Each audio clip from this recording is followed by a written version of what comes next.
Hello, I'm Jim Webb, and welcome to the building of a Raspberry Pi 4. This is going to be a lot of fun. So let's go ahead and get started.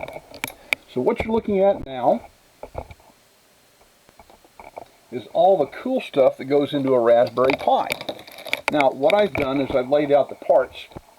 The parts basically consist of this, which is really cool. This is a micro SD card. This is a 32 gig. We'll actually put it into the Raspberry Pi. Then here's the Raspberry Pi itself. Notice it's got 4 USB ports, 1 RJ45. It has, let's see, a port for a micro SD charger, 2 micro HDMI video ports, a sound port, and then if you look at the top here, there's attachments for all kinds of neat stuff. Now, I can add all kinds of gadgets with these, I think 40 pins at the top. There are connections for cameras, all kinds of things like that. Here I see my chipsets, which are pretty minimal.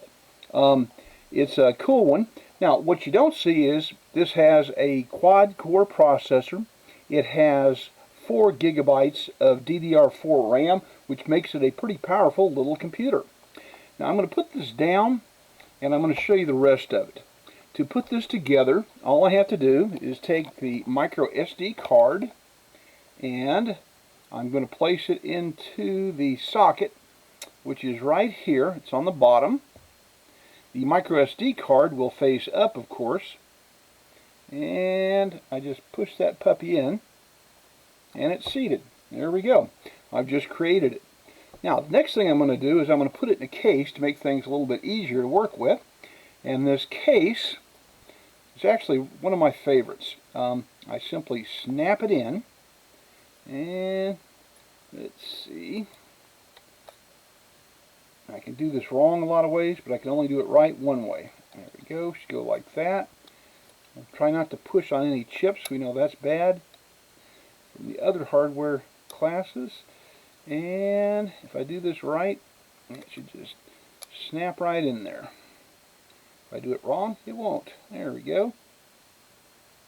Now, I'm going to put the top on. Now the top has got a little fan in it, and to put this together, I have to connect the red and black wires to, I believe, 1, there we go, and 3. We'll see if it works here in a second. And I'm good to go. I'll put this on in a second. Now, to make it work, well, I got to have a monitor.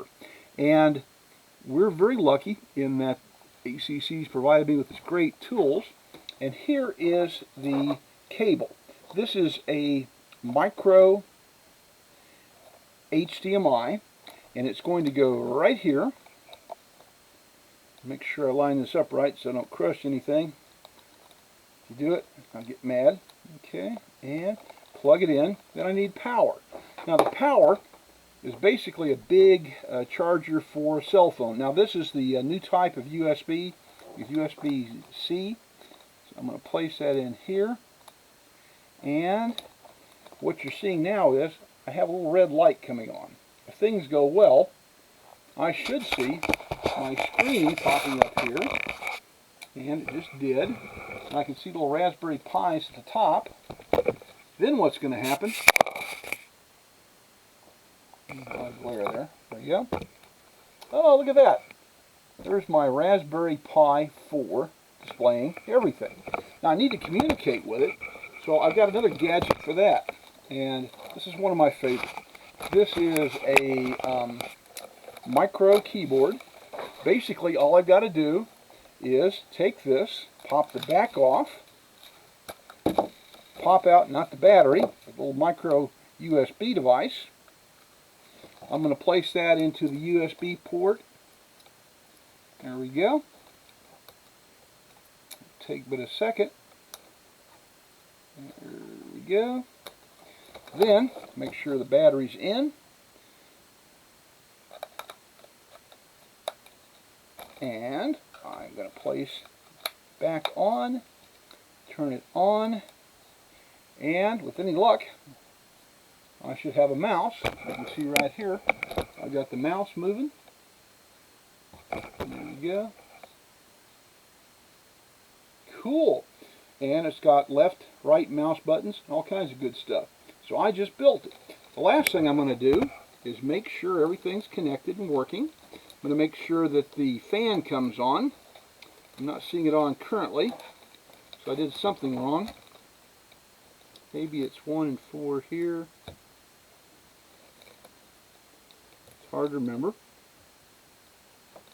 Anyway, it's on the instructions. And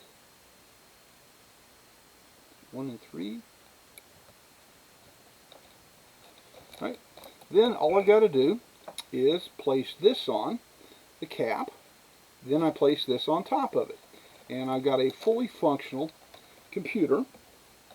Small, inexpensive, and powerful. Alright, we'll be back later to look at the software.